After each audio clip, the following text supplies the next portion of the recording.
le rôle de Rachel, il est en fait d'être sur la route pour réconforter les exilés. Elle pleure, elle est là pour en fait redonner confiance aux exilés.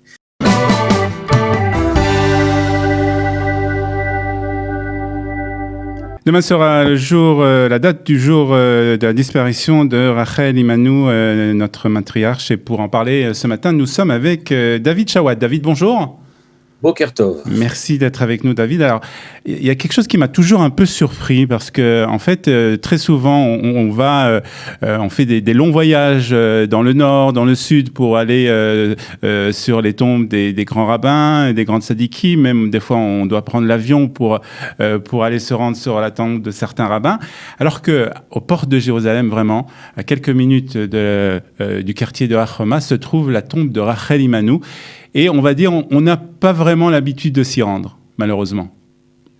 Tout à fait. C'est impressionnant, effectivement, que il y a beaucoup de patriarches et de matriarches qui sont décédés, mais on a gardé quelque chose de particulier avec Rachel Imanou. Et ce qui est intéressant, c'est que ça vient un peu de la panoplie de la société israélienne. Et il y a de plus en plus, et en étant en engouement, et peut-être effectivement l'endroit et l'histoire de Rachel Imanou, c'est peut-être ça qui nous fait qu'aujourd'hui on retourne à ça et on a envie de nouveau de se rattacher à quelque chose que manifestement a un lien avec notre histoire. Alors d'abord, on va bien positionner les choses. Où se trouve la tombe de Rachel Imanou pour ceux ou pour celles qui ne le savent pas encore? Alors tout d'abord, c'est intéressant, c'est que d'abord elle est définie dans la Bible comme sur la route. Alors, sur la route de quoi? Elle est en fait sur la route entre Jérusalem et Hébron, puisque en fait les patriarches ont été enterrés à Hébron, mais là Yaakov ne peut pas enterrer, les autres femmes de Yaakov sont enterrées à Hébron, mais elle est enterrée sur la route. Donc ça se trouve dans la ville de Bethléem. C'est la ville de Bethléem en fait qui est à l'intérieur. Maintenant, c'est intéressant, c'est que on regarde d'abord je pense que le premier point qui est intéressant, c'est le verset qui est quand même assez surprenant. C'est que le verset nous dit Vaï Betset Nafsha, donc Rachel est en train vraiment de sortir ses derniers souffles, qui métal vraiment Vatikrat Shmo Ben Oni, elle appelle Ben Oni. Et là, Yaakov qui s'est jamais mêlé des noms des autres enfants, alors que sa femme sort son dernier souffle, c'est sa dernière demande, et lui dit non, il va s'appeler Binyamin. C'est quand même surprenant. Pourquoi il lui change de nom à la dernière seconde? Et je pense que ça c'est lié beaucoup avec ce qu'il a compris sur le lien en fait messianique de la vie de Bethléem. Voilà, Olivier, si je te dis Bethléem, on demande à quelqu'un qui est né à Bethléem. Oui. En général, en France, on va faire de la publicité pour la fête des fins d'année, mais c'est pas le cas. C'est pas le même. À Bethléem, en fait, est né David Ameler, et c'est en fait le côté messianique de Bethléem qui démarre. On dit dans tous les vendredis soirs dans le Dechadodi, Ben Ishai Bet Alachmi. Ishai, le père de David, qui vient de Bethléem. Donc, on a une dimension messianique qui commence à Bethléem et qu'on va retrouver bien sûr plus tard quand Elimelech se sauve de Bethléem avec toute l'histoire de Ruth. En fait, Ruth revient et Ruth va être l'arrière-grand-mère de David Ameler. Donc, au niveau une dimension messianique. Alors, c'est la raison pour laquelle elle a été enterrée à Bethléem, parce que, bon, Hébron, en fait, n'est pas très loin. Tu aurais dit c'est un jet de pierre. Mais pourquoi vraiment Abraham n'a pas pris Rachel jusqu'à Hébron? Parce que c'était pas un problème de la transporter jusqu'à cette ville. Tout à fait. D'ailleurs, on voit que Yosef, le voyage qu'il a fait de l'Égypte, Yaakov, le voyage qu'il a fait de l'Égypte pour être enterré. Et là, en fait, ça répond aux deux questions. Ça répond au changement de nom de Yaakov et ça répond, en fait, au côté messianique. En fait, quand le rôle de Rachel, il est en fait d'être sur la route pour réconforter les exilés.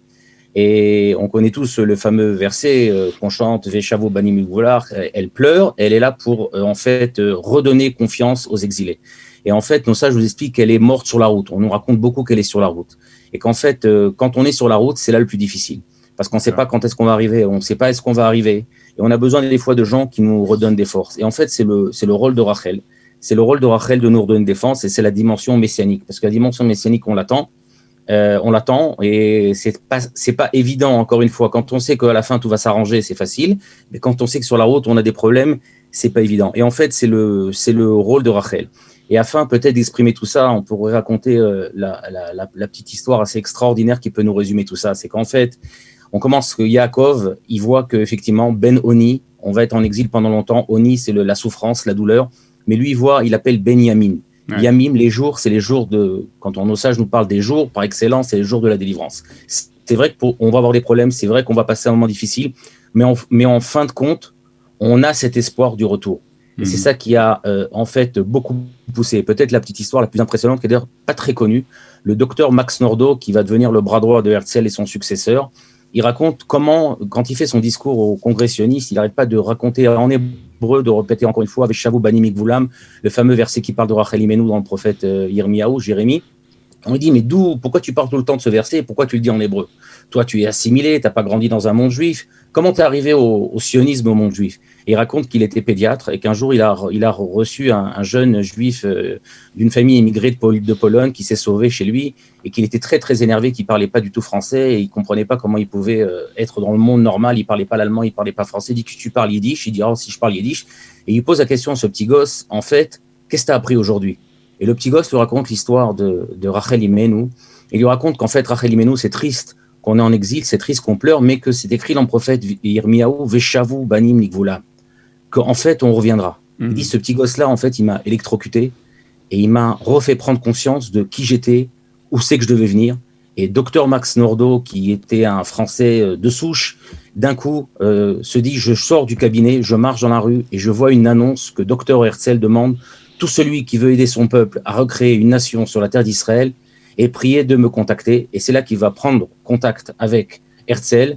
Et c'est là qu'il va commencer son épopée sioniste. Et il dira, tout cela, je le dois grâce à un petit enfant de 8 ans qui, lui, m'a lu un verset qui était très connu: de tout le monde, mais pas de moi. Veshavu Banim Gvulam. Et c'est ce qu'a vu Yaakov, Yamim. C'est vrai que souvent, on est sur la route. C'est vrai que souvent, c'est difficile. Mais en fait, on regarde l'espoir. Et c'est sûrement pour ça que les gens aujourd'hui vont à Rachel Imenu quand ils cherchent un espoir, parce qu'ils veulent ce retour-là. Et souvent, les gens me parlent de miracles. C'est que quand on va sur la tombe, il y a des miracles. Eh bien, je pense que là, quand on va sur la tombe de Rachel Imenu, on peut voir le plus grand miracle que l'humanité a connu. Un peuple qui, 2000 ans, est exilé aux 4 coins du monde, revient des 4 coins du monde de sa terre, de plus de 100 pays, reparle la même langue, recrée une nation. Si on cherche un miracle, je pense qu'il n'est pas si mal, ce miracle-là. On va terminer par quelque chose qui a rapport à l'actualité, l'actualité du coronavirus, bien entendu. Rachel, c'est celle qui nous donne l'espoir, en fait, même dans cette période un peu difficile. Olivier, c'est tout à fait ce que j'ai pensé d'ailleurs ce matin. C'est que souvent, quand on regarde le chemin, on a du mal à voir qu'est-ce qui va se passer plus tard. C'est vrai qu'aujourd'hui, on ne sait pas, on est tous inquiets. Qu'est-ce qui va se passer dans un mois, dans 6 mois, dans un an? Mais l'important, c'est est-ce qu'on sait comprendre qu'est-ce qui va se passer un petit peu plus tard et qu'on sait garder l'espoir. Et si je puis me permettre de rajouter quelque chose, aujourd'hui, de façon assez peut-être une coïncidence, c'est non seulement l'Aïloula, donc le jour que Rachel Imenu est décédée, selon la tradition juive, mais c'est aussi le jour où Rabin a été assassiné. Et il y a une histoire assez peu connue aussi, c'est qu'on sait qu'aux accords d'Oslo, Rabin a décidé avec le gouvernement de donner certaines villes à l'autorité palestinienne, dont la ville de Bethléem. Tout était fermé, tout était signé. Et à ce moment-là, Hanan Poran a pris le Rav Porouche et ils sont partis voir Rabin pour essayer de le convaincre. On raconte que le Rav Porouche pleure. Il dit « Ma mele Rachel, ma mele Rachel ». Et c'est assez surprenant qu'il n'était pas un sentimental. Rabin a été convaincu. Et c'est comme ça que, en fait, le tombeau de Rachel est une enclave dans Bethléem, a été sauvé. Tout à fait. Et Dieu a fait manifestement que cette horreur qu'il a été assassiné par un détraqué, c'est ce jour-là qu'elle a eu quand même comme mérite d'être, que Rachel lui a rendu, qu'il a sorti Rachel des mains de l'autorité palestinienne. Et il a eu quand même ce srout, cette chance d'avoir ce même jour qui est célébré en même temps, qui n'est pas une coïncidence. Voilà, pour tous ceux qui s'inquiètent, on parlera demain, bien entendu, de ce meurtre, de la disparition de Yitzhak Rabin, puisque ça fait 25 ans, et c'est la date anniversaire qui est en fait demain, comme pour Rachel Imenu, mais qui a été avancée. Merci beaucoup, David, de nous avoir parlé de Rachel Imenu ce matin, et je vous souhaite une bonne journée, à très bientôt. Shalom, shalom.